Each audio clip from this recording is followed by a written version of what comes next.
Ah oui, et tu allais le gaspiller. Et je te comprends. J'aurais fait comme toi à 20 ans. C'est pour ça que je buvais tes paroles. J'écoutais du fond du temps un petit crayon maigre et pâle comme toi, qui ne pensait qu'à tout donner lui aussi. Marie-toi vite, Antigone. Marie-toi vite, sois heureuse. La vie n'est pas ce que tu crois. C'est une eau que les jeunes gens laissent couler sans le savoir entre leurs doigts ouverts. Ferme tes mains vite, retiens-la. Tu verras, ça deviendra quelque chose une petite chose, dure et simple qu'on grignote assis au soleil. Les autres te diront que ce n'est pas vrai parce qu'ils ont besoin de ta force, de ton élan. Alors ne les écoute pas. Ne m'écoute pas lorsque je ferai mon prochain discours devant le tombeau de Théocle parce que ce ne sera pas vrai. Rien n'est vrai que ce qu'on ne dit pas. Tu l'apprendras toi aussi, mais trop tard. La vie, c'est un livre qu'on aime. C'est un enfant qui joue à vos pieds. C'est un outil qu'on tient bien dans sa main. C'est un banc pour se reposer le soir devant sa maison. Tu vas me mépriser encore, mais tu verras. De découvrir cela,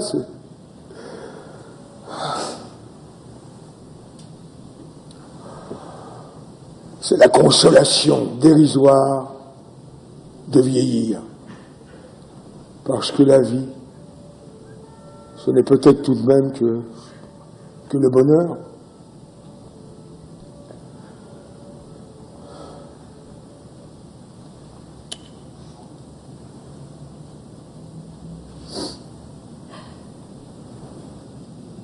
Le bonheur?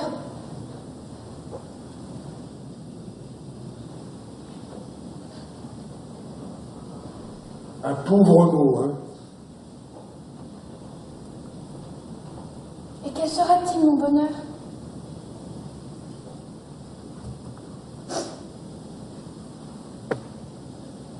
Quelle femme heureuse deviendra-t-elle, la petite Antigone? Quelle pauvreté faudra-t-il qu'elle fasse, elle aussi, jour par jour, pour arracher avec ses dents son petit lambeau de bonheur? Dites, à qui devra-t-elle mentir? À qui sourire? À qui se vendre? Qui devra-t-elle laisser mourir en détournant le regard? Mais tu es folle! Tais-toi! Non, je ne me tairai pas!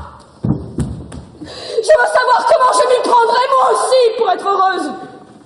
Et tout de suite, puisque c'est tout de suite qu'il faut choisir. Vous dites que c'est si beau la vie.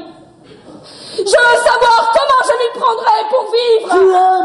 Tu aimes Aymon. Oui, j'aime Aymon. J'aime un Aymon dur et jeune. Un Aymon exigeant et fidèle comme moi.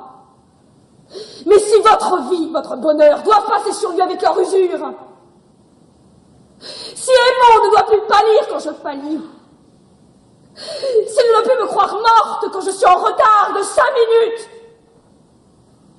s'il ne doit plus se sentir seul au monde et me détester quand je ris sans qu'il sache pourquoi, s'il doit devenir près de moi le monsieur Aymon, s'il doit apprendre à dire oui lui aussi, alors je n'ai plus Aymon. Tu ne sais plus ce que tu dis. Tais-toi. Oh, si je sais ce que je dis. Seulement c'est vous qui ne m'entendez plus. Je vous parle de trop loin maintenant. D'un royaume où vous ne pouvez plus entrer avec vos rides, votre sagesse, votre ventre. Je ris, Créon. Parce que je te vois, à 15 ans tout d'un coup, et c'est le même air d'impuissance et de croire qu'on peut tout. La vie t'a seulement rajouté ces petits plis sur le visage et cette graisse autour de toi. Écoute, tu vas te taire à la fin. Mais pourquoi veux-tu me faire taire? Parce que tu sais que j'ai raison? Tu Tu crois que je ne le vois pas dans tes yeux, que tu le sais? Tu sais que j'ai raison. Mais tu ne l'avoueras jamais, parce que tu es en train de défendre ton bonheur en ce moment, comme un os. Oui, oui, oui, le tien, et le mien. Imbécile. Vous me dégoûtez tous avec votre bonheur. Avec votre vie qu'il faut aimer coûte que coûte. On dirait des chiens qui lèchent tout ce qu'ils trouvent. Et cette petite chance pour tous les jours, si on n'est pas trop exigeant. Mais moi, je veux tout. Et tout de suite. Et que ce soit entier, ou alors je refuse. Je ne veux pas être modeste, moi, et me contenter d'un petit morceau si j'ai été bien sage. Je veux être sûre de tout, aujourd'hui.